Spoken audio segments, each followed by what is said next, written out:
મિત્રો આપણે છે ચેપ્ટર 6 ની અંદર ઉદાહરણ નંબર 6.3 સ્ટાર્ટ કરવા જઈ રહ્યા છીએ. તમે તમારી ટેક્સ્ટ બુક એક ખુલ્લી રાખજો, સાથે અમુક એવું લાગે તો નોટ બોલ પેન પણ ખુલ્લી રાખવી, બરાબર, એની જરૂર પડશે આપણે. હવે જો આમાં વાત કરીએ આ ઉદાહરણની અંદર, તો આની અંદર જે આપણને આપેલું છે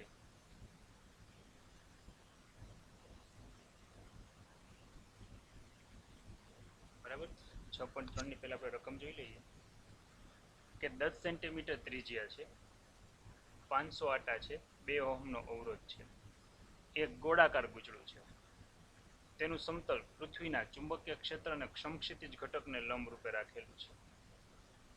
તો 0.25 સેકન્ડમાં ઉદ્ભવ વ્યાસને 180 અંશ જેટલું ભ્રમણ કરાવવું છે. તો ગુચડામાં પ્રેરિત EMF કેટલું હોય, વિદ્યુત પ્રવાહ કેટલો હોય, બરાબર, અને છે પૃથ્વીના સમક્ષિતિજ ઘટકનું આપણને મૂલ્ય આપેલું છે. ચાલો, આપણને છે ગોળાકાર ગુચડું કીધું છે કે જેની ત્રિજ્યા r બરાબર આપણને 10 સેન્ટીમીટર આપેલી છે. આપણને ખબર છે 10 સેન્ટીમીટર એટલે શું થાય, તો કે 10 ઇન્ટુ 10⁻⁻2 મીટર થાય. અવરોધ કે જેને હું કેપિટલ R સાઇન વડે દર્શાવું, જે 2 ઓહમ આપેલો છે.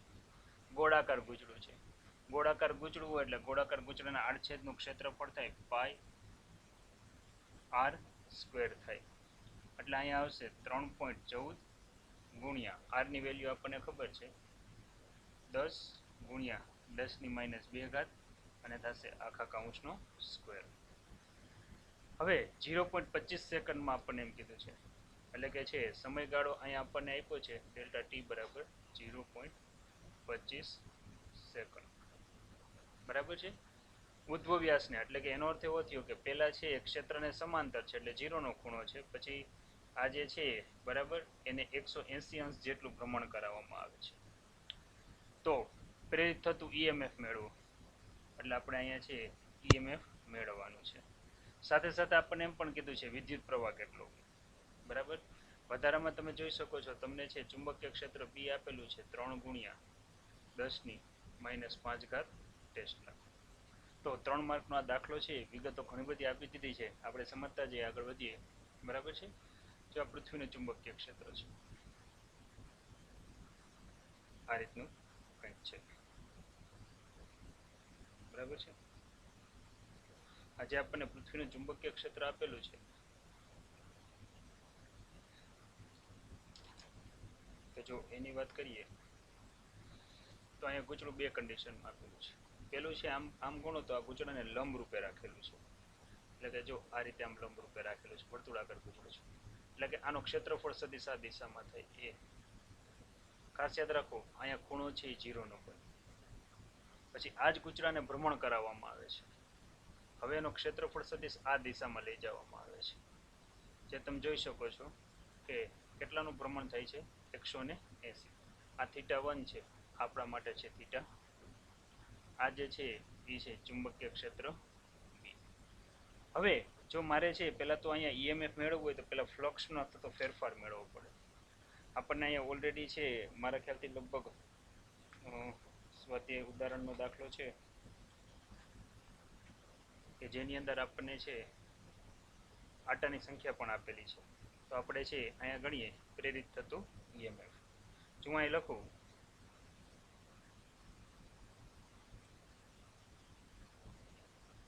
તો આપણે એક ઇક્વેશન મૂકવું પડે, E બરાબર -n delta phi by delta t મૂકવું પડે. એનો અર્થ એવો થયો કે મારે અહીંયા મૂકવું પડશે -n, ફ્લક્સમાં થતો ફેરફાર એટલે અંતિમ ફ્લક્સ, માઇનસ અહીંયા આવશે પ્રારંભિક ફ્લક્સ અને છેદમાં આવશે ડેલ્ટા ટી. હવે યાદ રાખો અહીંયા છે બી કે છે ગુચડાનું ક્ષેત્રફળમાં ફેરફાર નથી થતો, માત્ર ખૂણામાં ફેરફાર થાય છે. તો પ્રેરિત EMF E બરાબર માઇનસ અહીંયા આવશે n, અંતિમ ફ્લક્સ એટલે કે બી એ કોસ થીટા, પણ કોસ થીટામાં મારે એ લખવું પડે કોસ થીટા 2, માઇનસ અહીંયા લખવું પડશે બી એ કોસ થીટા 1 અને છેદમાં આપણે અહીંયા લખવું પડશે ડેલ્ટા, બરાબર. બી એ કોમન નીકળે છે તો પ્રેરિત EMF E બરાબર માઇનસ એન બી એ. અહીંયા આવશે કોસ 180 અંશ માઇનસ કોસ 0 અંશ અને છેદમાં આવશે અહીંયા ડેલ્ટા ટી, આવું કંઈક આવશે. ક્લિયર છે? તો હવે આને આપણે ગણતરી કરવી છે, તો અહીંયા મૂકવું EMF E.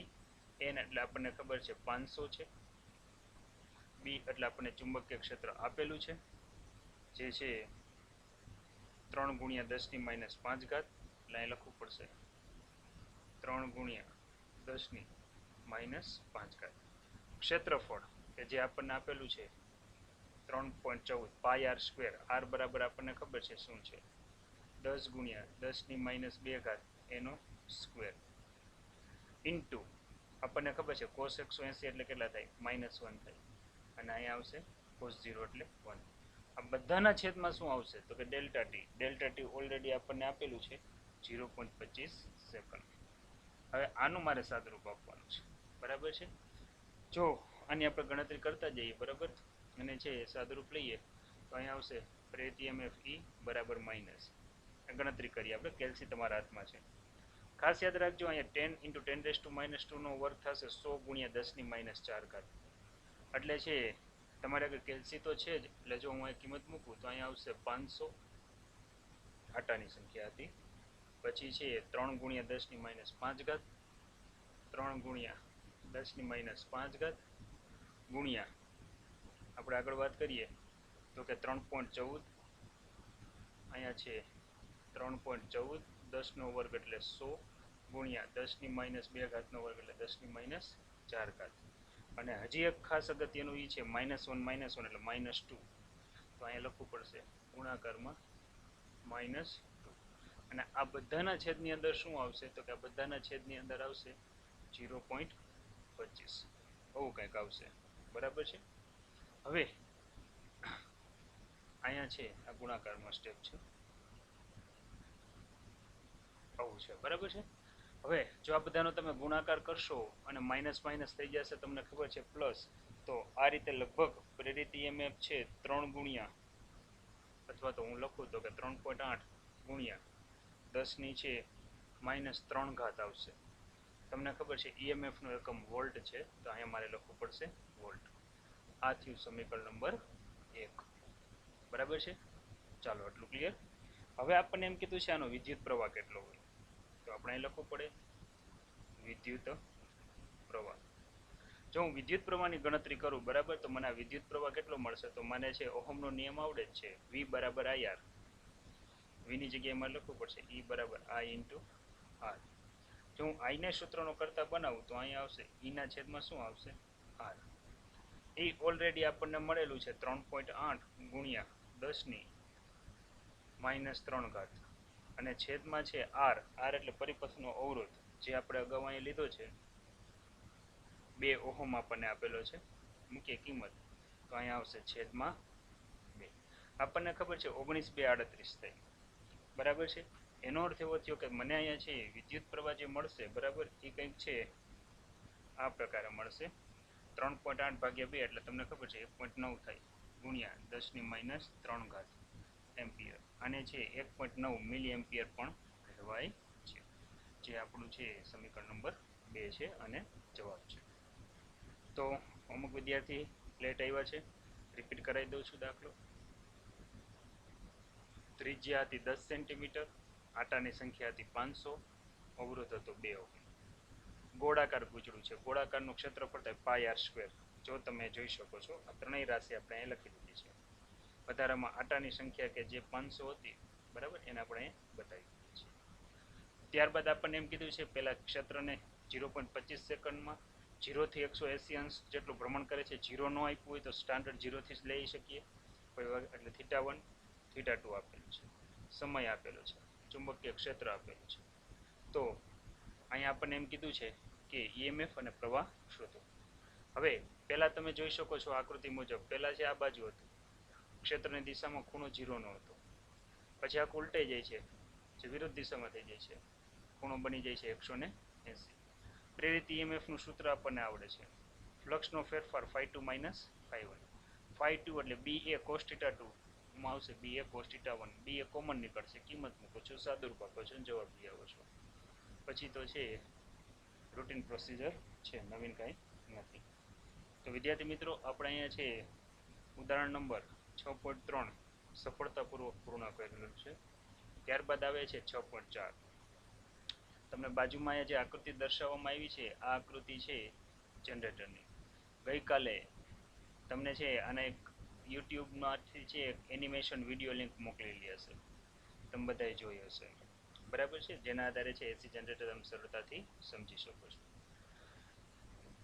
ઉદાહરણ નંબર 6.4 શું કહે છે, થોડીક વાર્તા છે કે આકૃતિમાં જુદા જુદા આકારના સમતલના ગાળાઓ દર્શાવે છે. લૂપના સમતલ અને વાચકથી દૂર તરફની દિશામાં ચુંબકીય ક્ષેત્ર બહારની તરફ કે અંદર તરફ ગતિ કરે છે. તો લેન્ઝના નિયમનો ઉપયોગ કરી દરેક ગાળામાં પ્રેરિત વિદ્યુત પ્રવાહની દિશા નિર્ધારિત કરો. ઓલરેડી આકૃતિમાં દિશા તો આપી જ દીધી છે, આપણને એટલી ખબર પડે છે સમઘડી અને વિષમઘડી કોને કહેવાય. જો આ ઘડિયાળ હોય, બરાબર છે, જો આ દિશામાં ચાલે તો આને આપણે સમઘડી દિશા કહીએ છીએ. હવે શું કરવાનું છે તમારે, તો તમારે છે તમારો જમણા હાથની આંગળીઓને એરાની બાજુમાં રાખો, અંગૂઠો કઈ દિશામાં આવે છે એ નક્કી કરવાનું થશે. કાં તો ચુંબકીય ક્ષેત્ર અંદરની દિશામાં હોય, કાં તો ચુંબકીય ક્ષેત્ર લંબરૂપે ક્યાં હોય છે, બહારની દિશામાં. જો હું સમઘડી દિશામાં લઉં તો ચુંબકીય ક્ષેત્ર અંદરની દિશામાં આવશે, જોવો બરાબર. આ જ રીતે જો હું અહીંયા છે કદાચ આવડી આકૃતિ દોરું કે ચુંબકીય અહીંયા વિદ્યુત પ્રવાહ વિષમઘડી દિશામાં ભ્રમણ કરે છે. જો હું વિષમઘડી દિશામાં ગોઠવું, બરાબર છે, આંગળીઓ, તો કઈ દિશામાં આવે છે ચુંબકીય ક્ષેત્ર એ પણ તમારે નક્કી કરવાનું છે. સમઘડી અને વિષમઘડી ખાસ યાદ રાખીએ, બરાબર છે. હવે આપણે અહીંયા છે બરાબર ગણતરી કરતા જઈએ તો પેલું આપણને આપેલું છે કે કોઈ એક લંબચોરસ લૂપ છે, એ ચુંબકીય ક્ષેત્રની અંદર દાખલ થાય છે. તમને ખબર છે કે જે આ ચોકડી દર્શાવેલી છે એ ચુંબકીય ક્ષેત્ર છે. જેવું લૂપ ચુંબકીય ક્ષેત્રમાં દાખલ થશે એમ વધુમાં વધુ એની સાથે ચુંબકીય ક્ષેત્ર રેખાઓ સંકળાશે. એટલે કે જે આપણને અહીંયા લૂપ આપેલું છે એમાંથી લંબરૂપે બહાર આવતી ક્ષેત્ર રેખાઓની સંખ્યામાં વધતી જશે. આપણને ખબર છે ક્ષેત્ર રેખાઓની સંખ્યા વધે તો ફ્લક્સ વધે.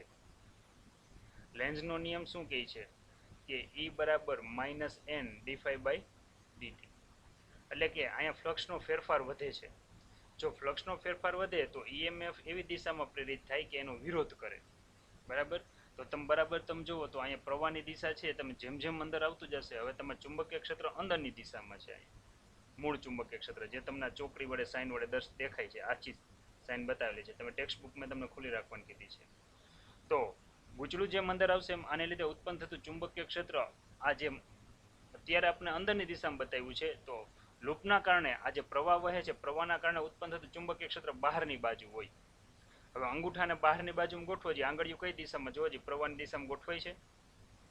જમણા હાથના અંગૂઠાને તમે બહારની દિશામાં રાખો તો આંગળીઓ જો આ દિશામાં ગોઠવાતી હશે, આ દિશામાં ગોઠવાતી હશે. એનો અર્થ એવો થયો કે અહીંયા જે પ્રવાહ વહે છે, બરાબર, એ પ્રવાહ છે એ આપણને વિષમઘડી દિશામાં વહેતો હોય એવું લાગશે. એટલે અહીંયા ફ્લક્સના ફેરફારનો શું થાય છે, વિરોધ. હવે તમે છે બીજી આકૃતિ જુઓ. બીજી આકૃતિમાં છે આ કોઈ લૂપ છે એને બહાર ધકેલે છે.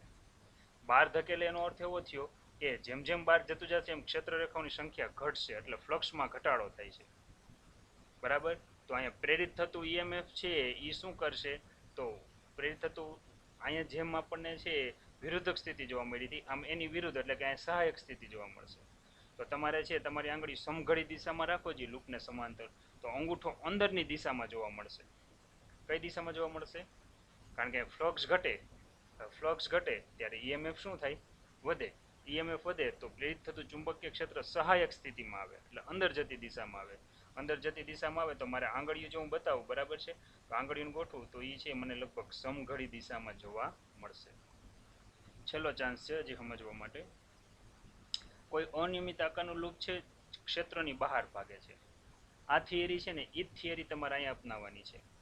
જો ચુંબકીય ક્ષેત્રની બહાર જેમ જેમ નીકળતું જશે એમ એની સાથે સંકળાયેલ ચુંબકીય ક્ષેત્ર રેખાઓ ઘટે.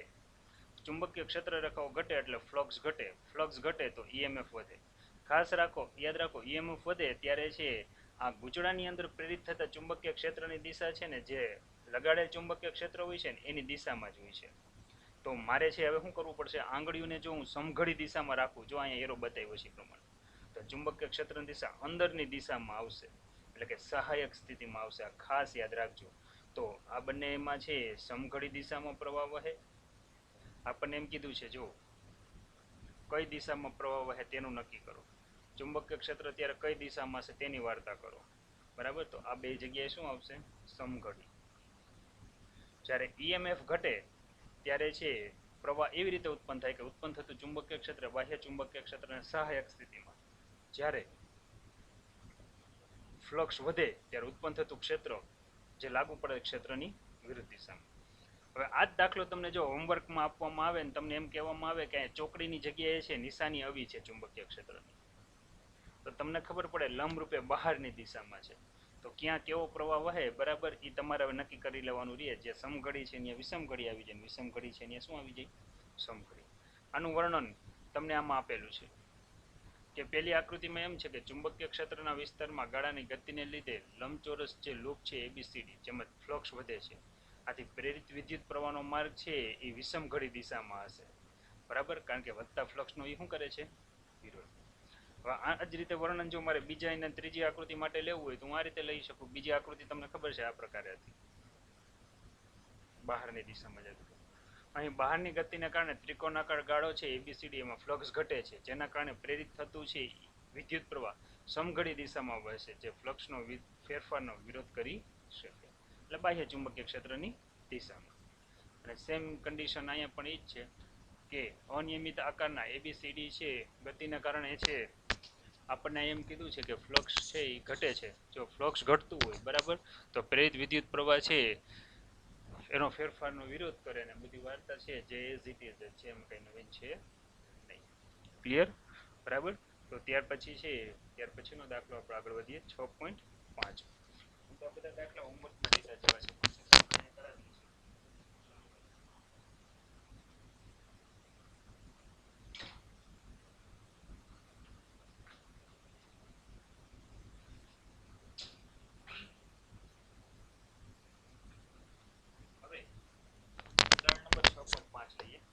કહે છે આપણને એની આપણે ચર્ચા કરીએ છીએ. 6.5 ઉદાહરણ વાર્તા છે કે સ્થિર રાખેલ બે કાયમી ચુંબકના ઉત્તર અને દક્ષિણ ધ્રુવો વચ્ચે ચુંબકીય ક્ષેત્રમાં એક બંધ ગાળાને સ્થિર સ્થિતિમાં રાખેલ છે. હવે ચુંબકના બે ધ્રુવો છે N અને S. આની અંદર એક ગૂંચળું રાખેલું છે જે સ્થિર સ્થિતિમાં રાખેલ છે. આપણે ખૂબ જ શક્તિશાળી ચુંબકનો ઉપયોગ કરીએ છીએ, તો શું વિદ્યુત પ્રવાહ ઉત્પન્ન કરવાની આશા રાખી શકીએ, એવું આપણને કીધું છે. ટૂંકમાં અહીં એક ગૂંચળું રાખેલું છે. હવે આપણને ખબર છે કે અહીંયા ઉત્પન્ન થતી ક્ષેત્ર રેખાઓ છે એ હંમેશા N થી S તરફ હોય. એનો અર્થ એવો થયો કે ગૂંચળાને લંબરૂપે જ્યારે ક્ષેત્ર રેખાઓ પસાર થાય એટલે ફ્લક્સ મળશે, પણ ઈએમએફ ત્યારે જ પ્રેરિત થાય કે જ્યારે ફ્લક્સમાં છે સમયની સાપેક્ષે ફેરફાર થાય ત્યારે. પણ અહીંયા આપણને અગાઉ કહી દીધું છે સ્થિર છે, એનો અર્થ એવો થયો ફ્લક્સ મળશે પણ ફ્લક્સમાં ફેરફાર નહીં થાય. ફ્લક્સમાં ફેરફાર ન થાય તો ક્યારેય ઈએમએફ પ્રેરિત ન થાય. ઈએમએફ પ્રેરિત ન થાય તો V બરાબર IR સૂત્ર મુજબ આમાં ક્યારેય તમને પ્રવાહ મળે નહીં. બરાબર, તો તમારો જવાબ શું હશે, ના. બરાબર, વાંચી જાઓ. ક્લિયર? ત્યાર પછી આગળ વધીએ છીએ.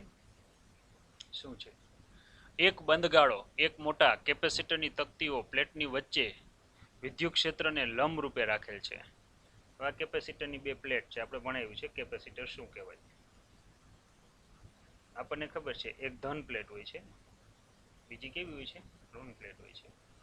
શું આ ગાળામાં જ્યારે સંપૂર્ણ રીતે કેપેસિટર પ્લેટની વચ્ચે હોય કે જ્યારે આંશિક રીતે કેપેસિટર પ્લેટની બહાર હોય ત્યારે વિદ્યુત પ્રવાહ પ્રેરિત થશે, એવું આપણને કીધું છે. એટલે અહીંયા આપણને એક બંધ ગાળો આપ્યો છે. બે સિચ્યુએશન છે. ફર્સ્ટ સિચ્યુએશન આ છે કે આ રીતે હોય તો આપણને ખબર છે વિદ્યુત ક્ષેત્ર રેખાઓ પ્લસથી માઇનસ તરફ ગતિ કરે, પરંતુ ફેરેડેએ એવું કીધું છે કે ચુંબકીય ક્ષેત્રમાં ફેરફાર થાય તો જ વિદ્યુત પ્રવાહ ઉત્પન્ન થાય. વિદ્યુત ક્ષેત્રમાં ફેરફાર થવાથી વિદ્યુત ક્ષેત્ર કોઈ દિવસ ઉત્પન્ન થતું નથી. એટલે એનો અર્થ એવો થયો વિદ્યુત ક્ષેત્ર જ ન ઉત્પન્ન થાય તો પ્રેરિત પ્રવાહ મળે નહીં. પછી કદાચ તમે એને સંપૂર્ણ આ રીતે રાખેલી હોય કે પછી છે એને તમે અહીંયા અડધી રાખેલી હોય આ પ્લેટને. બરાબર છે. આ બંને કેસમાં ઉત્પન્ન થતો પ્રવાહ આપણને છે કેવો મળશે, 0, કારણ કે ચુંબકીય ક્ષેત્રમાં ફેરફાર થવાથી વિદ્યુત પ્રવાહ ઉત્પન્ન થાય, વિદ્યુત ક્ષેત્રમાં ફેરફાર થવાથી ઉત્પન્ન થશે નહીં. ત્રીજી કન્ડિશન, જો તમને અહીંયા આછી એક આકૃતિ બતાવેલી છે કે જેમાં ચુંબકીય ક્ષેત્ર ચોકડી એટલે અંદરની દિશામાં છે, જ્યારે છે એક ચોરસ અને વર્તુળાકાર લૂપ છે એ બહારની દિશામાં v જેટલા વેગથી ગતિ કરે છે. શું કહેવા માંગે છે કે એક લંબચોરસ ગાળો, એક ગોળાકાર ગાળો એક સમાન ચુંબકીય ક્ષેત્ર વિસ્તારમાંથી બહારની તરફ ગતિ કરે છે v વેગથી. તો આકૃતિની બહારની તરફના માર્ગમાં કયા ગાળામાં છે તમે અપેક્ષાઓ કરી શકશો કે EMF અચળ રહે છે? સિમ્પલ વાત છે, તમે જોવો છો જેમ જેમ આ લૂપ બહાર જશે બરાબર એમ એની સાથે ક્ષેત્ર રેખાઓની સંખ્યા ઘટતી જાય. પણ તમે જોઈ શકો છો જેમ ચોરસ લૂપ બહાર જાય, ધારી લો કે ચોરસ લૂપ આ રીતે છે, અડધું ક્ષેત્રમાં છે ને અડધું બહાર છે, તમે જોઈ શકો છો અહીંથી બે ભાગ પડે છે. એનો અર્થ એવો થયો કે આમાં જે ફેરફાર છે ને એ અચળ રહેશે. શું કામ? કારણ કે એનો આકાર ફિક્સ છે, ચોરસ છે. જો જ્યારે આ જ વર્તુળાકાર લૂપ જેમ જેમ બહાર જતી જશે ને બરાબર એમ એમ તમે જોઈ શકો છો જો અહીંયા ક્ષેત્રફળમાં થતો ફેરફાર છે એ અચળ નથી રહેતો, જ્યારે અહીંયા કેવો રહે છે? અચળ. તો હવે તમે વાંચી શકો કે લંબચોરસ ગાળામાં કિસ્સામાં પ્રેરિત EMF અચળ રહેવાની ધારણા છે.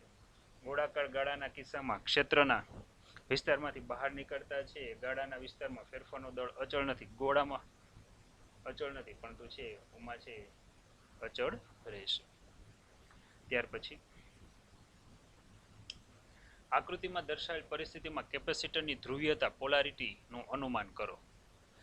ઓકે, કઈ વાંધો નહીં, કરી દઈએ. એમાં શું? જો આ કેપેસિટરની બે પ્લેટ છે. આ તમે વિચારો ચુંબકીય ક્ષેત્રની દિશા કઈ હોય? N થી S.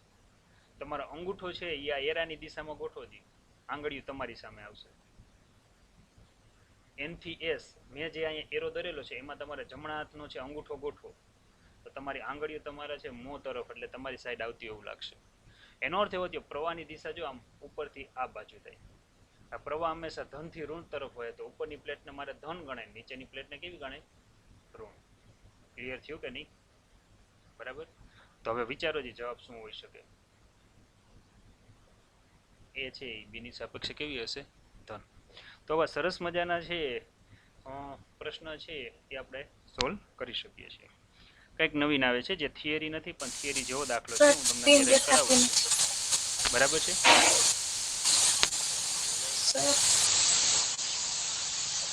સ્ક્રીન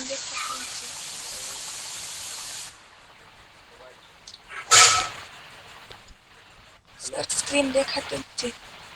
સ્ક્રીન જ નથી દેખાતી? નહીં. ઓકે, બીજા કોઈ વિદ્યાર્થી જોવો જી સ્ક્રીન દેખાય છે? હા પણ સાહેબ દેખાય. જોજી બેન, નેટનો કઈ પ્રોબ્લેમ નથી ને? લોગ આઉટ થઈને ફરીવાર લોગિન થાવજી તમે. હા. અવાજ આવે છે પરફેક્ટ ભાઈ નેવિલ? હા આવે આવે. ઓકે બરોબર. સરસ. ચાલો જો હવે છે આપણે છે આપણે વાત કરીએ છીએ કે ચેપ્ટર નંબર 6 ની અંદર ઉદાહરણ નંબર 6.6 શું છે? ઉદાહરણ આપણું છે, રકમ વાંચીએ. બહુ મસ્ત દાખલો છે, સમજવા જેવો છે અને આવડે એવો છે. કે જેનો એક છેડો 1 મીટર ત્રિજ્યાના ગોળાકાર ધાતુની રિંગના કેન્દ્રએ લટકાવેલ હોય અને બીજો છેડો પરિઘ પર હોય. એનો અર્થ એવો થયો કે એક તાર છે, એનો એક છેડો અહીંયા છે અને બીજો છેડો છે એના પરિઘ ઉપર છે. એટલે આ જે રેડિયસ આપણને ઓલરેડી આપી દીધી છે 1 મીટર. બરાબર છે? આપણને છે એ રેડિયસ છે એ 1 મીટર આપી દીધી છે. હવે આ કેસની અંદર આપણને શું કહે છે?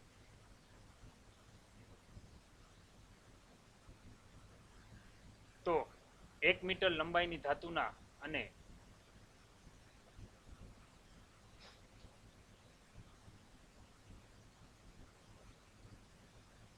1 મીટર છે લંબાઈની ધાતુના સળિયાને 50 રિવોલ્યુશન પ્રતિ સેકન્ડ.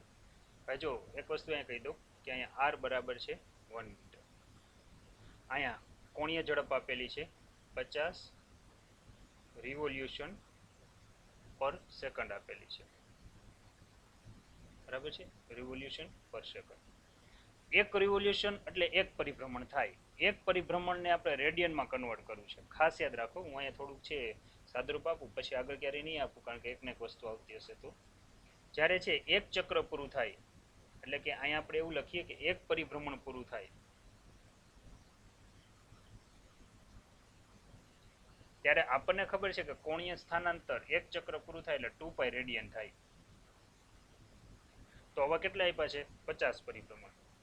તો 50 પરિભ્રમણ વખતે આ કોણીય સ્થાનાંતર કેટલું? આવી વાત થઈ. જો તમે ગુણાકાર કરો તો મારે શું લખવું પડે? 50 ગુણ્યા શું લખવું પડે? 2π લખવું પડે ને.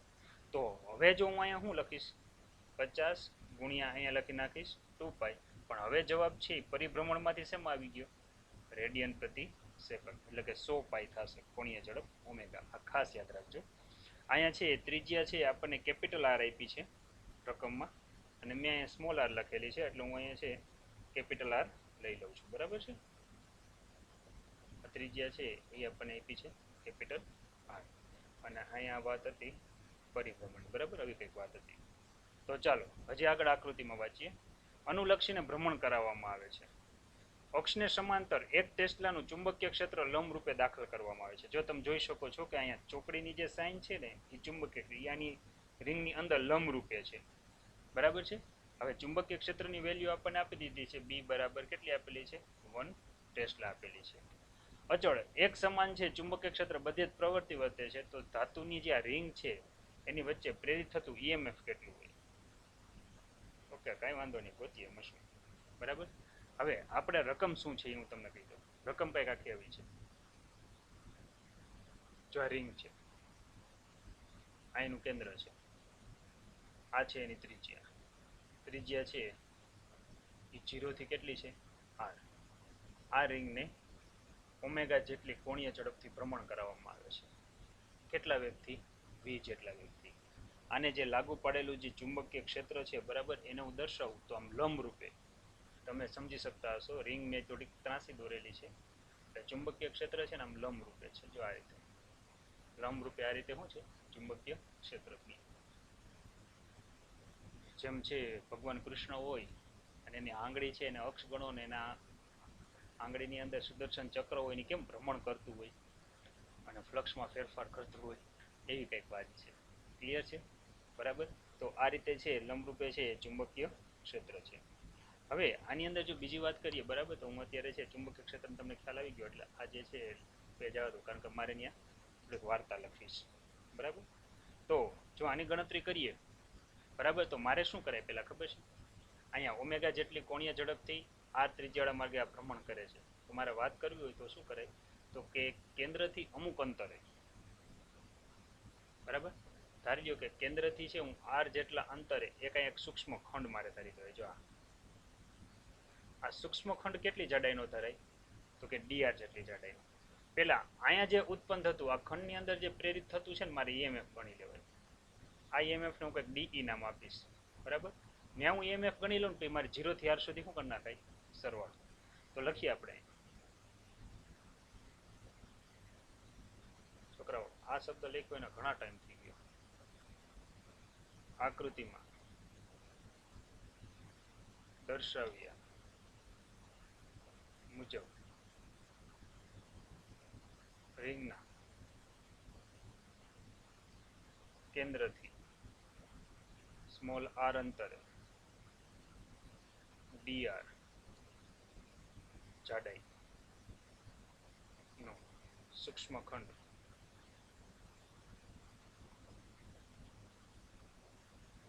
ધ્યાનમાં લેતા. જો સૂક્ષ્મ ખંડ ધ્યાનમાં લઉં, બરાબર, અને ધ્યાનમાં લેતા ત્યાં પ્રેરિત થતું આપણે ઈએમએફ લઈ લઈએ. લખીએ આ સૂક્ષ્મ ખંડમાં, કારણ કે લંબ રૂપે ભ્રમણ કરે છે એટલે ફ્લક્સમાં ફેરફાર થાય એટલે ઈએમએફ પ્રેરિત થાય. સૂક્ષ્મ ખંડમાં પ્રેરિત થતું ઈએમએફ. આ જે ઈએમએફ જે પ્રેરિત થાય છે, આ ઈએમએફ ને આપણે શેના વડે દર્શાવીએ છીએ? ડીઈ. હવે આપણને ખબર છે ઈએમએફ નું સૂત્ર શું છે? બીએલવી. બી એલ, એલ એટલે લંબાઈ. લંબાઈની જગ્યાએ હું અહીં શું લઈ લઈશ? મેં લંબાઈ એટલે કે જાડાઈ કેટલી લીધી છે? ડીઆર. અને વી. કયું સૂત્રનો ઉપયોગ કર્યો છે? તો કે સૂત્રનો કંઈક આવા સૂત્રનો ઉપયોગ કરેલો છે. ઈ બરાબર બી એલ વી સૂત્ર પરથી. ખાસ યાદ રાખજો. બરાબર. તો કે મેં આ સૂત્રનો ઉપયોગ કર્યો છે. અહીંયા ટૂંકમાં છે જ્યાં એલ દેખાય ત્યાં મારે છે શું લેવાનું હતું? ડીઆર. એટલે મેં આ સમીકરણ લીધું છે. હવે આને થોડુંક આગળ વધારીએ. બરાબર છે. તો કે આપણને જે સૂત્ર આ મળ્યું છે ડીઈ બરાબર છે બી એલની જગ્યાએ મેં લીધું છે dr અને અહીંયા શું લીધું છે v. આપણને ખબર છે કે છે v બરાબર શું થાય ઓમેગા ઇન્ટુ r થાય બરાબર છે. તો અહીંયા છે મારે છે આગળ લખવું છે તો અહીં લખું કે de બરાબર b ઇન્ટુ dr. અહીંયા શું લખું ઓમેગા ઇન્ટુ r આવું હું લખી શકું બરાબર છે. હવે જો આપણે છે ઓમેગા ઇન્ટુ r આવું આપણે ત્યાં લખી શકાય. હવે થોડીક વધારે આપણે ચર્ચા કરીએ બરાબર. થોડુંક સાદુરૂપ લઉં તો આખું સ્ટેપ આવું લખાશે કે de બરાબર b ઓમેગા r ઇન્ટુ શું લખાશે dr. ચાલો આ જે સમીકરણ મળે છે આ સમીકરણને નંબર આપી દો 1. આ જે મને EMF મળ્યું એ માત્ર ને માત્ર આ જે સૂક્ષ્મ ખંડ દેખાય છે આ સૂક્ષ્મ ખંડનું મળ્યું. મારે તો કુલ EMF લેવું છે તો 0 થી r સુધી આનો સરવાળો કરવો પડે. જો મારે કુલ EMF લેવું છે તો અહીં લખું કુલ EMF લઉં તો કુલ EMF E એટલે કે મારે 0 થી કેન્દ્રથી પરિઘ એટલે કે r સુધી મારે de નો સરવાળો કરવો પડે. તો અહીંયા લખવું પડશે 0 થી r, અહીંયા લખવું પડશે b ઓમેગા r ઇન્ટુ શું આવશે dr. હવે ગતિ દરમિયાન ઓમેગા ને b તો કોન્સ્ટન્ટ રહી છે, r માં ચેન્જ થાય છે તો આપણે છે આગળ લખવું પડશે કે e બરાબર છે 0 થી બરાબર પહેલા કોન્સ્ટન્ટ પદ 12 બેસાડ લઈએ તો કે b ઇન્ટુ ઓમેગા 12 રહેશે. અહીંયા આવશે 0 થી શું આવશે r અને અહીંયા શું આવશે r ઇન્ટુ dr. ચાલો સંકલન તો બધાને આવડે જ છે. b ઓમેગા r નું સંકલન થાય ઉપર એક ઘાત વધે નીચે એક ઘાત વધે અને તમને ખબર છે કે અહીંયા જે વ્યવહાર કરવાનો છે 0 થી r નો એ આપણે કરવો પડે. તો અહીંયા આવશે e b omega in bracket r દેખાય ને capital R square by 2 r દેખાય ને મિંડી સ્ક્વેર બાય 2 બરાબર છે. તો અહીંયા આવશે પ્રેરિત થતું EMF E બરાબર b omega r square by શું આવશે 2 આવશે. તો આને આ રીતે લખી શકાય v બરાબર E બરાબર 1/2 b ઓમેગા r સ્ક્વેર. જે લોકો g અને નીટ આપવાના છે સાથે ગુજકેટ પણ આપવાના છે એ બધા જ આ સમીકરણ યાદ રાખે, કારણ કે b ઓમેગા અને r ની કિંમત મૂકીને તમે ડાયરેક્ટ જવાબ લઈ શકો. આ જે મેં તમને કરાવ્યો ને એ એક પ્રકારનો દાખલો નથી, થિયરી છે. ઓલ્ડ કોર્સમાં થિયરી આવતી, ન્યૂ કોર્સમાં અને દાખલામાં કન્વર્ટ કરી નાખ્યો છે. તમે જોવો આમાં ક્યાંય મેં વેલ્યુ નથી મૂકી, માત્ર છે ડેરિવેશન એટલે સાદું રૂપ આપેલું છે ટોટલી. ક્લિયર થઈ ગયું? તો ક્યારેય પણ આવું ચક્ર, સુદર્શન ચક્ર યાદ રાખવાનું, ભગવાન શ્રી કૃષ્ણ પોતાની આંગળીમાં રાખીને ફેરવતા હોય ત્યારે અક્ષને લંબ રૂપે ફરે છે એવું કહી દેવાનું. આંગળી છે એ જે દિશા છે એ ચુંબકીય ક્ષેત્રની દિશા બતાવે. ત્યારે તમારે ફિઝિક્સ વિચારવાનું, મહાભારત રામાયણ ક્યારેક શ્રી કૃષ્ણના દર્શન થતા હોય કે ભગવાન આમ આવે એના ચક્ર ફરતું હોય તો તમારે એવું વિચારવાનું આ ચક્ર ફરે છે. બીજા એવું વિચારે, તમારે એવું વિચારવાનું કે અહીંયા ફ્લક્સમાં ફેરફાર થાય છે. સાથે સાથે એવું વિચાર લેવાનું કે હમણાં વિદ્યુત પ્રવાહ પ્રેરિત થશે. બરાબર ને? કારણ કે EMF પ્રેરિત થાય છે, એમાંય ફિઝિક્સ છે. ક્લિયર? સૂત્ર યાદ રહી ગયું? 1/2 b ઓમેગા r સ્ક્વેર. ચાલો ત્યાર પછી છઠ્ઠો પ્રશ્ન, વિદ્યુત ચુંબકીય પ્રેરણ શું છે? 6.7 ઉદાહરણ એની વાત કરીએ. 0.5 મીટર લંબાઈના ધાતુના 10 આરાઓ ધરાવતું એક ચક્ર. હાલો જોવાય સુદર્શન ચક્ર પાછું આવે છે. બરાબર છે? ત્રિજ્યા કે જેને આપણે સ્મોલ r કે કેપિટલ R વડે દર્શાવશું 0.5 મીટર છે. 10 આરાની સંખ્યા અહીંયા આપેલી છે. n બરાબર કેટલી આપેલી છે? 10 ધરાવતું એક ચક્ર એક સ્થળ પર પૃથ્વીના ક્ષેત્રના સમક્ષિતિજ ઘટકને લંબ રૂપે રહીને કેટલા પ્રમાણથી ફરે છે? 120 રિવોલ્યુશન પર મિનિટ. છોકરાઓ એકમ રેડિયન પ્રતિ સેકન્ડ છે. તમારે શું કરવાનું એ હવે તમને ડાયરેક્ટ આઈડિયા છે. 120 મૂકવાના ગુણ્યા 2π મૂકવાના, બરાબર. પછી અહીંયા લખવાનું રેડિયન મૂકવાનું અને છેદમાં સેકન્ડ. હવે જો મિનિટને અમારે સેકન્ડમાં કન્વર્ટ કરવા હોય તો 60 વડે શું કરવા પડે? ભાગવા પડે. બરાબર. જો હું આને 60 વડે ભાગું તો મને ઓમેગાની વેલ્યુ લગભગ આવશે 6 2 12 ને 2 2 4 કેટલી આવે? 4π રેડિયન પ્રતિ સેકન્ડ. ક્યાંય કદાચ કિંમત મૂકવામાં ભૂલ થઈ જાય હવારમાં તો કેવું? બરાબર, લગભગ તો એટલી જ આવે છે. ચાલો થી ભ્રમણ કરે છે. પૃથ્વીનું ચુંબકીય ક્ષેત્ર આપેલું છે 0.4 કોષ. આપણે છે એને ટેસ્લામાં કન્વર્ટ કરશું તો પ્રેરિત થતું ઈએમએફ કેટલું હોય. અહીંયા કીધું છે કે 1 gauss is equal to 10⁻⁴ tesla. Then B આપણને આપેલું છે 0.4 ગોસ. ચુંબકીય ક્ષેત્રને છે જ્યારે ટેસ્લામાં કન્વર્ટ કરો એટલે ઇન્ટુ 10 શું આવે 4 ટેસ્લા, આવું કંઈક આવે. હવે શું કરવું છે આપણે? તો કે હવે કાંઈ નહીં કરવાનું. હવે જે આપણે સૂત્ર જે આપણે તમને સમજાવ્યું છે એ સૂત્ર મૂકવાનું. કયું સૂત્ર હતું? તો કે જો આ 10 આરા ધરાવતું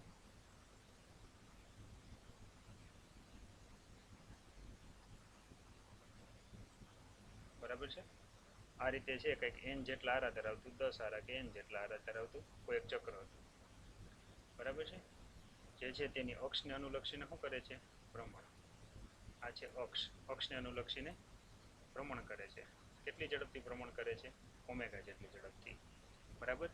વધારામાં જે અહીંયા કંઈ ચુંબકીય ક્ષેત્ર લગાડેલું છે એ કઈ દિશામાં લગાડેલું છે?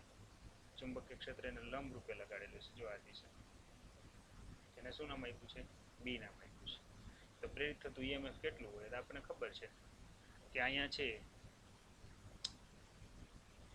પ્રેરિત ઈએમએફ સૂત્ર હમણાં જ આપણે મેળવ્યું. E બરાબર શું હતું? બી ઓમેગા 1/2 બી ઓમેગા આર, એવું કંઈક હતું કે નહીં? 1/2 બી ઓમેગા આર સ્ક્વેર. ચાલો કિંમત મૂકીએ. 1/2 બી ઓમેગા આર સ્ક્વેર. મેં સ્મોલ આર લીધો છે તો સ્મોલ આર લઈ લઈએ. મૂકો કિંમત. 1/2 ચુંબકીય ક્ષેત્ર 0.4 ઇન્ટુ 10⁻⁴ ટેસ્લા ઓમેગા 4 પાઈ અને આર કે જે આપણને આપેલું છે 0.5 મીટર. બરાબર. 0.5 મીટર. ચાલો શું કરશો હવે? હવે તમારું કામ છે. જવાબ મને કયો કેટલો આવે? બરાબર છે. જો આ રીતે ગણશો તો લગભગ જવાબ કેટલો આવવો જોઈએ? કેલ્ક્યુલેટર તો મારી આગળ છે નહીં પણ છતાંય લગભગ કહી શકીશ 6.28 સમથિંગ આવે છે. બરાબર ને? 6.28. જો અહીંયા આર સ્ક્વેર છે, ખાસ યાદ રાખજો, વળી પાછો લોચો ન થાય. તો જવાબ આવશે લગભગ 6.28 ગુણ્યા 10⁻⁵. તમને ખબર છે કે તમારે છે એકમ વોલ્ટ મૂકવાનો છે. બરાબર. ખાસ યાદ રાખો કે એક આરો હોય કે n જેટલા આરો હોય બધું સમાંતર જોડાણ થાય. જો આરાનું જોડાણ આવા પ્રકારનું હોય, ખાસ યાદ રાખીએ આપણે. આ એક આરો, બરાબર, આ બીજો આરો, આ ત્રીજો, આ ચોથો. આ રીતે જો n જેટલા આરા હોય, પહેલું, બીજું, ત્રીજું, ચોથું, અપ ટુ n જેટલા આરા હોય તો આ બેટરી જ થઈ ગઈ. હવે સમાંતર જોડાણ તમને ખબર છે એક સરખું જ હોય. હવે જો આ પહેલાનું છે સમાંતર જોડાણનું આપણે ઈએમએફ એક આરાનું 6.28 મળે છે તો બીજાનું પણ કેટલું મળે? 6.28. તો સમાંતરમાં ક્યારેય પણ તમે બેટરી જોડો એનું સમતુલ્ય ઈએમએફ આપણે ત્રીજા ચેપ્ટરમાં ભણાવ્યું છે, એમાં એક સરખું જ રહે, એમાં કાંઈ ફેર પડે નહીં. કદાચ તમને એવું પૂછે કે એક આરો હોય ત્યારે ઈએમએફ એટલું છે તો 25 આરા હોય ત્યારે ઈએમએફ કેટલું હોય તો ધડધારા જવાબ આપી દેવાનો, એનું એ જ રહે. બરાબર છે. એમાં કાંઈ ફેરફાર થાય નહીં. ચાલો હવે થોડું સમજવા જેવું આવે છે. ચા પાણી નો પીધો પી લેવા. ઉદાહરણ નંબર 6.8 શું છે એ જોઈએ. બરાબર. આકૃતિમાં દર્શાવ્યા પ્રમાણે લંબચોરસ વાહકની ભુજા PQ જે x બરાબર 0 થી બહાર તરફ ગતિ કરાવવામાં આવે છે. એક સમાન ચુંબકીય ક્ષેત્રમાં સમતલને લંબ રૂપે છે. x બરાબર 0 થી x બરાબર b સુધી વિસ્તરેલ છે. હવે b થી ઓછા વિસ્તાર માટે શૂન્ય છે. માટે ભુજા PQ ને નોંધપાત્ર અવરોધ r છે. PQ ને અચળ ઝડપ v થી x થી 2b સુધી બહારની તરફ ખેંચવા માટે x બરાબર 0 પર ખેંચવામાં આવે ત્યારે પરિસ્થિતિનો વિચાર કરો. આ દરમિયાન ફ્લક્સ એટલે 5, ત્યાર પછી છે પ્રેરિત થતું EMF એટલે E, જરૂરી બળ એટલે F અને છે જૂલ ઉષ્મા એટલે કે પાવર P તરીકે વ્યય થતા માટે સૂત્રોનો ઉપયોગ કરીને આ રાશિઓને રેખાંકિત કરો.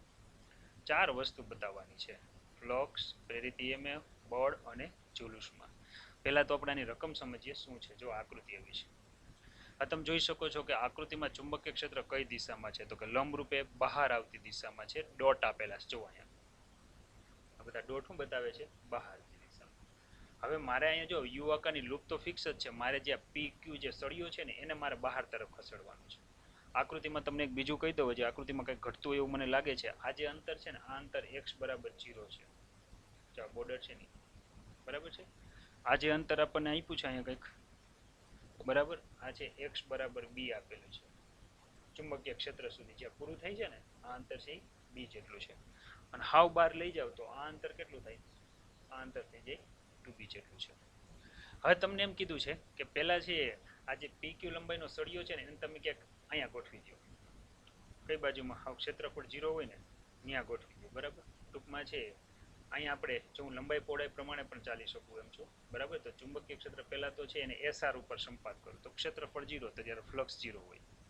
પછી એને ધીરે ધીરે મારે v જેટલા વેગથી આ બાજુ ગતિ કરાવવાની છે. જેમ જેમ ગતિ કરાવતો જશે એમ ક્ષેત્રફળ વધતું જશે એટલે ફ્લક્સ વધશે. ક્યાં સુધી વધશે? જ્યાં સુધી ચુંબકીય ક્ષેત્ર છે ને ત્યાં સુધી વધશે. પછી એમાં કઈ ફેરફાર નહીં થાય. પછી તમે બહાર ખેંચી જાશો તો ક્ષેત્ર રેખાઓની સંખ્યા તો એટલી જ રહી છે એટલે એમાં કોઈ ફેરફાર થશે નહીં. એટલે આ રીતે તમારે ક્યાં સુધી લઈ આવવાનો છે? b સુધી લઈ આવવાનો છે. 2b જેટલો અહીંયા m અને n નામ આપી દો. અહીંયા સુધી લઈ આવો. ન્યાન લઈ આવો પછી વળી પાછી એને વિરુદ્ધ દિશામાં ગતિ કરાવો. તો કદાચ તમે છે L થી શરૂઆત કરીએ. બરાબર. LQ આપણે જે છે પેલા એને K બિંદુ પાસે લઈ આવશું એટલે અહીંયા ફ્લક્સ શૂન્ય હશે. ખાસ યાદ રાખજો. શા માટે? કારણ કે ક્ષેત્રફળ શૂન્ય થઈ જાય. જેમ જેમ તમે એને બહાર ખેંચતા જાવ ક્ષેત્રફળ વધતું જાય. L પાસે આવશો ને એટલે અહીંયા ફ્લક્સ મેક્સિમમ થઈ જશે, મહત્તમ થઈ જશે. એટલે કાંઈ ફેર પડશે નહીં. પછી તમે છે એને હજી બહાર લઈ જશો તો યાદ રાખજો હવે જો ચુંબકીય ક્ષેત્ર અહીંયા ક્યાંય છે જ નહીં. એનો અર્થ એવો થયો ક્ષેત્ર રેખાઓની સંખ્યા જે L પાસે હતી એટલી જ રહેશે એટલે ફ્લક્સ એક ધારું રહેશે, કોન્સ્ટન્ટ રહેશે. ક્યાં સુધી રહેશે? તો કે mn સુધી છે ફ્લક્સ કેવું રહેશે? મેક્સિમમ જ રહેશે. કદાચ હું m થી પાછું L સુધી આવું તોય મેક્સિમમ જ રહેશે. પણ હવે જ્યારે હું L થી K સુધી આવું ત્યારે ફ્લક્સ ધીરે ધીરે ઘટતું જશે. એટલે જો હું આનો ગ્રાફ લઉં તો મને ગ્રાફ કેવો મળે? અહીંયા યાદ રાખજો ફ્લક્સ 0 છે, અહીંયા ફ્લક્સ મહત્તમ છે. બરાબર. પહેલા શું થાય છે તો કે ફર્સ્ટ કન્ડિશનની અંદર છે હું અહીંયા પાડ દઉં તમને ખ્યાલ આવે કે આ L છેડો છે, આ M છેડો છે. પછી M છેડો જ્યારે રિટર્ન આવતો હોય, બરાબર, આ બહારની વાત છે. હવે હું કંઈક નવી જ આકૃતિ દોરું એટલે તમને વધારે સમજાય. બરાબર છે. અત્યારે છે આ ભાગ અહીંયા દોરવા કરતા છે આપણે બીજી આકૃતિ બીજા પેજે લઈએ એટલે આખું કન્ટિન્યુ થઈ જાય. જો હવે પહેલા તો છે હું અહીં થોડાક ઇક્વેશન છે સાબિત કરી દઉં એટલે આપણને છે સમજવામાં વધારે સરળતા રહે. આપણને ખબર છે ફ્લક્સનું સૂત્ર શું થાય? ફ્લક્સ ફાઈ બરાબર છે b × a થાય. હવે જો આ a એરિયા છે, તો આ કન્ડિશન. તો અહીંયા તમે જોઈ શકો છો કે લંબાઈ b જેટલી લઉં કદાચ જો અહીંયા સુધી પહોંચતો હોય ત્યારે, અને આ L સુધી છે. તો એનો અર્થ એવો થયો ક્ષેત્રફળ શું થાય? ક્ષેત્રફળ થાય લંબાઈ ગુણ્યા પહોળાઈ. એટલે મારે શું લખવું પડે? b × L. તો આ ફ્લક્સ છે મેક્સિમમ ક્યાં સુધી હશે? Small b × L. તો કે m સુધી મેક્સિમમ હશે. પછી એમાં છે એ અચળે છે, એમાં કંઈ ફેરફાર થતો નથી એવી વાત છે. હવે આપણને એમ કીધું છે આમાં ત્રણ કન્ડિશન આપેલી છે. વધારામાં આપણને એમ પણ કીધું છે પ્રેરિત થતું EMF કેટલું હોય. હવે EMF નું સૂત્ર આપણને આવડે છે. E બરાબર શું થાય? તો કે d∅dt. એટલે કે અહીંયા હું માઇનસ લઉં તો આનું સૂત્ર પણ આપણે તારવેલું જ છે, -BL v. એવું કંઈક સૂત્ર આપણે તારવેલું છે.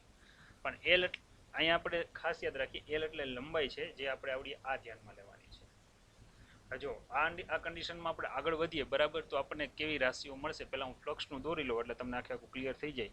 પછી આપણે જુદી જુદી રાશિ લેતા જશું. બરાબર. જેમ કે તમે જુઓ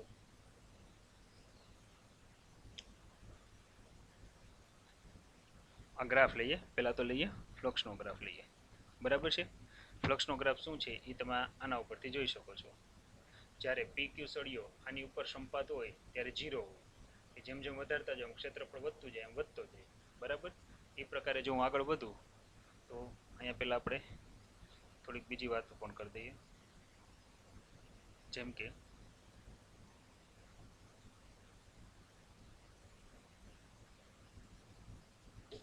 આવી રીતે આપણે લઈએ. બરાબર. જેમ કે આ K વિસ્તાર છે, આકૃતિ તમારે સામે રાખજો. આ L વિસ્તાર છે, આ જે છે એ K વિસ્તાર છે, આ L વિસ્તાર છે અને આ M વિસ્તાર છે. આપણા બહાર તરફ હાલતા હોય ને ત્યારની વાત છે. પાછું આ અંદર તરફ મારે હાલવું છે. અંદર તરફ હાલું ત્યારે આ L થશે અને છેલ્લે શું થઈ જશે? K. આકૃતિ તમારે સામે રાખજો. તમે જુઓ છો કે જેમ જેમ છે આ PQ સળિયો આના ઉપર હોય ત્યારે ફ્લક્સ શૂન્ય હશે કારણ કે ક્ષેત્રફળ શૂન્ય. જેમ આ PQ સળિયાને તમે આ દિશામાં વધારતા જાવ છો એમ ફ્લક્સ વધતું જશે. ક્યાં સુધી વધશે? અહીંયા સુધી વધશે. બરાબર. તો એનો અર્થ એવો થયો કે જે ચુંબકીય ક્ષેત્ર પૂરું થાય છે ને એલ બિંદુ છે ત્યાં સુધી વધે છે. બરાબર. પછી મારે શું કરવાનું છે? પછી અહીંયા છે હું હવે એલ થી એમ તરફ આગળ વધું છું.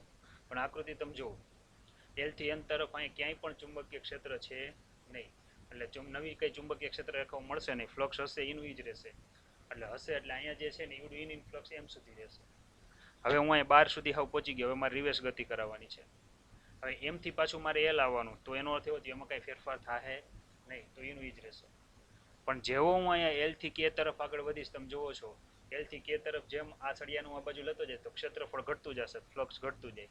જ્યારે હું એને એસઆર ઉપર સંપાત કરીશ ત્યારે શૂન્ય થઈ જશે. એનો અર્થ એવો થયો ઘટતું જશે વળી પાછું અહીં કેવું થઈ જશે? 0. આ તમને શું મળ્યું? ફ્લક્સ. ક્લિયર? તો કે ક્લિયર. ચાલો હવે મારે ઈએમએફ ની વાત કરવી છે. ઈએમએફ નું સૂત્ર આપણને શું મળે?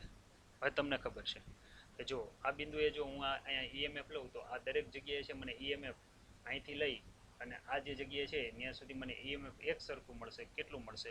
તો કે E બરાબર -BLV, ફ્લક્સમાં થતા ફેરફારના વિરુદ્ધ દિશામાં હોય ને સૂત્ર, -BLV. જો હું બહાર નીકળી જાઉં તો ત્યાં ચુંબકીય ક્ષેત્ર તો કાંઈ વધતું નથી, તો ઈએમએફ 0 હશે એમ સુધી. વળી પાછો રિટર્ન આવું તો ત્યાં પણ કેવું હશે? 0. વળી એની દિશા ઉલટાવી નાખું ત્યારે વેગની દિશા આ બાજુ હતી, હવે વેગની દિશા ઉલટાવી નાખીશ એટલે આ BLV છે એ માઇનસ છે તો એ કેવું થઈ જશે? પ્લસ. તો એનો ગ્રાફ કેવો આવે એ જોઈએ. અહીંયા આપણે ઈએમએફ નો ગ્રાફ દોરીએ છીએ, ખાસ યાદ રાખજો. બરાબર છે? તો ઈએમએફ નો ગ્રાફ કેવો આવશે? તો કે 0 થી L સુધી સમાન ચુંબકીય ક્ષેત્ર એટલે ઈએમએફ એક સરખું આવશે, -BLV છે એટલે હું વિરુદ્ધ દિશામાં દોરું છું. જેવા છે એલ પછી એમ બિંદુ બાજુ જાઓ, હવે ત્યાં કોઈ ચુંબકીય ક્ષેત્ર જ નથી તો આપણને કોઈ પણ જાતનું અહીંયા છે ફ્લક્સ છે એ આપણને ઈએમએફ છે એ આપણને મળશે નહીં. વળી છે એટલે કે 0 નો 0 જ રહેશે. વળી તમે છે પાછા એમ થી એલ પાસે આવો ત્યાં પણ ચુંબકીય ક્ષેત્ર નથી એટલે શૂન્ય મળે. પરંતુ તમે જોવો છો કે હવે અહીં વેગની દિશા ફરી જાય છે. જો પેલા વેગની દિશા આ બાજુ હતી, હવે આ બાજુ. તો પ્રેરિત થતું ઈએમએફ E બરાબર છે -BLV ની જગ્યાએ હવે મારે શું લખવાનું રહ્યું? BLV એટલે મને પોઝિટિવ મળશે. જો મારે પોઝિટિવ મળશે તો મારે એને ક્યાં દર્શાવાય? અહીંયા દર્શાવાય કે નહીં? આ જે મૂલ્ય છે એને હું કહી શકું +BLV. 4 માર્કનો દાખલો છે, 2 માર્ક કમ્પ્લીટ થયા સમજાણો હોય તો. બરાબર ને? હજી મારે બળની વાત કરવી છે. બળ અને બીજું પાવર. હવે જો મારે બળ અને પાવરની વાત કરવી હોય, બરાબર, તો મેં તમને છે યાંત્રિક ઉર્જા અહીંયા છે જ્યારે થિયરી કરાવી છે કે યુ આકારની ટ્યુબ ઉપર છે કરવું પડતું કાર્યનું યાંત્રિક ઉર્જામાં વિદ્યુત ઉર્જામાં રૂપાંતરણ થાય છે. એ થિયરી તમારે યાદ કરવી પડે તો એમાંથી તમને ડાયરેક્ટ સૂત્ર મળે. જેમ કે બળનું સૂત્ર હું ત્યારે લખવા બેસું તો બળ F બરાબર છે એ સૂત્ર કંઈક મને આવું મળ્યું હતું. જો હું અત્યારે સાબિત નહીં કરું, સીધો એનો રેફરન્સ લઈશ કારણ કે મેં ઓલરેડી એક વખત સાબિત કરી દીધી છે. d2L2V છેદમાં શું આવશે? R. આવું કંઈક સૂત્ર હતું. બરાબર છે? જે છે તમને ખબર છે કે આ પ્રકારનું હોય છે. હવે અને હારવાર હું તમને અહીંયા પાવરનું સૂત્ર પણ આપી દઉં. ત્યારે આપણે પાવરનું સૂત્ર પણ મેળવ્યું હતું. પાવર P બરાબર I2R આ પ્રકારનું સૂત્ર થાય છે. જો હું I ની કિંમત મૂકું તો એ પણ મને કેવું મળે છે? d2L2 V2/R પ્રકારનું મળે છે. હવે તમને એમનું ખબર પડી જાય. અહીંયા તમે જુઓ કે અહીંયા જ્યારે છે ચુંબકીય ક્ષેત્ર અહીંયા તો પૂરું થઈ જાય છે.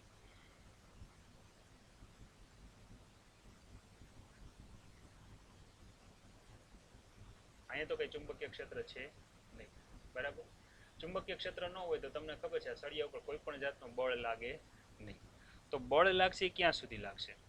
બળ લાગશે એ આ એરિયા સુધી જ લાગશે કારણ કે ત્યાં ચુંબકીય ક્ષેત્ર આ એરિયાની અંદર છે B = 0 છે એટલે લાગતું બળ પણ કેવું હોય? 0. આ કન્ડિશનમાં છે બળ 0 તો પાવર બરાબર થાય બળ ગુણ્યા પાવર બરાબર થાય જૂલના છેદમાં સમય, કાર્યના છેદમાં સમય, પણ કાર્ય બરાબર થાય બળ ગુણ્યા સ્થાનાંતર. તો ટૂંકમાં L થી M વિસ્તારમાં મને બળે 0 મળે અને પાવરે કેવો મળે? 0 મળે. હવે જો આની મારે આકૃતિ દોરવી છે અને મારે તમને બતાવવું છે તો હું કંઈક આ રીતે બતાવી શકું. બરાબર છે? અહીંયા બળ F લઉં છું. F નું સૂત્ર મેં તમને અહીં લખી દીધું છે એટલે બધાને મગજમાં હશે શું છે જો કંઈ કહું છે. -d2L2V/R. માઇનસ છે યાદ રાખજો. બરાબર છે? તો જો હું આને અહીંયા મૂકું, બરાબર, તો આજે આનો બળ વિરુદ્ધનો જો આપણો ગ્રાફ લઈએ, બરાબર, અંતરનો ગ્રાફ, તો એની અંદર છે બળ મને મળશે એક ધારું મળશે પણ એ આ એરિયા સુધી એક ધારું હશે. એલ થી એમ વચ્ચે ચુંબકીય ક્ષેત્ર જ નથી તો મને એ જે વસ્તુ છે એ ઓલરેડી કેવી મળવાની છે? 0. ક્યાં સુધી 0 મળશે? તો કે છે વળી પાછા એમ થી એલ પાસે આવો ત્યાં સુધી. પરંતુ જેવા તમે અહીંયા છે રિટર્ન થઈ જાવ છો, રિટર્ન થઈને વળી પાછા આ બાજુ આવો છો ત્યારે તમે જોવો છો વેગની દિશા વળી પાછી ઉલટાઈ જાય છે. બળના સૂત્રમાં વેગ આવે જ છે, બરાબર? ઉલટાઈ જશે તો માઇનસ છે એ શું થઈ જશે? પ્લસ થઈ જશે. તો આવી કન્ડિશનમાં બરાબર મને અહીંયા છે એક ધારું જે બળ મળશે પણ એ પહેલા કરતાં કેવું મળશે? વિરુદ્ધ. હજી એક મારે ગ્રાફ દોરવો છે. કયો દોરવો છે? પાવરનો ગ્રાફ દોરવો છે. પાવર તો તમને એમનું આવડશે. પાવરનું સૂત્ર છે, પાવર છે એ અદિશ રાશિ છે, બરાબર? વધારામાં તમને એ કહી દો, બરાબર? તો કે અહીંયા વેગ છે ધન કે ઋણ ખાસ યાદ રાખો કે આ બિંદુ સુધી છે તમને વેગ મળવાનો છે. અહીંયા તો છે વેગ 0 છે.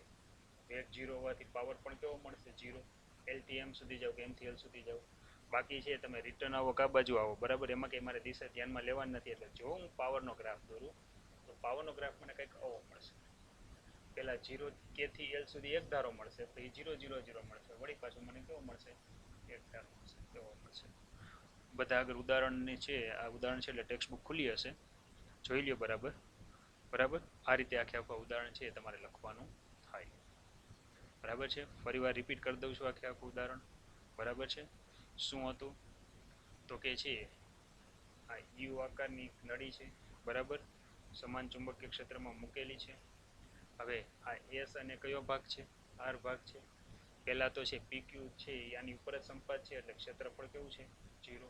પછી આને ધીરે ધીરે તમે દૂર લેતા જાવ છો એટલે કે આ બાજુ ગતિ કરાવો છો, ક્ષેત્રફળ વધતું જાય, ફ્લક્સ વધતું જાય. ક્યાં સુધી વધે? અહીંયા સુધી જ વધે. પછી છે કંઈ ચુંબકીય ક્ષેત્ર મળતું નથી, ફ્લક્સમાં કંઈ ફેરફાર નહીં થાય, છે એટલું જ રહેશે. એટલે ગ્રાફ આપણને કેવો મળે છે? તમે જુઓ, એલ સુધી વધતું જશે, પછી એક ધારો રહેશે, વળી બહુ ધીરે ધીરે શું થાય? ઘટતું જાય. ઈ બરાબર માઇનસ BLV સૂત્ર છે. એલ એટલે લંબાઈ છે, વી એટલે વેગ છે, બી એટલે ચુંબકીય ક્ષેત્ર છે. તમે જોઈ શકો છો કે આ એલ એટલે લંબાઈ છે. અહીંથી ગતિ દરમિયાન લંબાઈમાં ફેરફાર નથી થતો, બીમાં ફેરફાર નથી થતો, નથી વીમાં ફેરફાર થતો. અહીંયા સુધી એક સરખો. અહીંયા તો બી બરાબર 0 હોવાથી છે ટોટલ છે EMF શૂન્ય થશે, રિટર્નમાં વળી પાછી દિશા બદલાય છે. એટલે જો અહીંયા એક સુધી પછી 0 થઈ ગયું, પછી રિટર્ન આવો ત્યારે દિશા શું થઈ ગઈ? ઉલટાઈ ગઈ. એ જ રીતે તમે બળની વાત કરી શકો, એ જ રીતે તમે પાવરની વાત કરી શકો. પાવર અદિશ રાશિ છે એટલે બંને ગ્રાફ છે કઈ બાજુ આવશે? ઉપર તરફ. તો વિદ્યાર્થી મિત્રો આપણે અહીંયા છે ઉદાહરણ 6.8 સુધી આજે લીધું છે, બરાબર? બાકીના જે ઉદાહરણ છે એ નેક્સ્ટ ટાઈમ આપણે લેશું. અત્યારે સમય મર્યાદાના કારણે છે લેક્ચર આપણે સ્ટોપ કરીએ છીએ. કોઈને કંઈ સવાલ હોય બરાબર તો અત્યારે છે પૂછી શકે છે, બરાબર છે?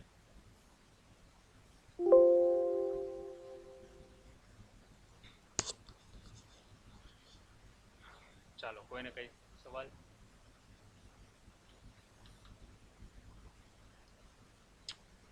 કંઈ પ્રશ્ન હોય તો તમે પૂછી શકો છો.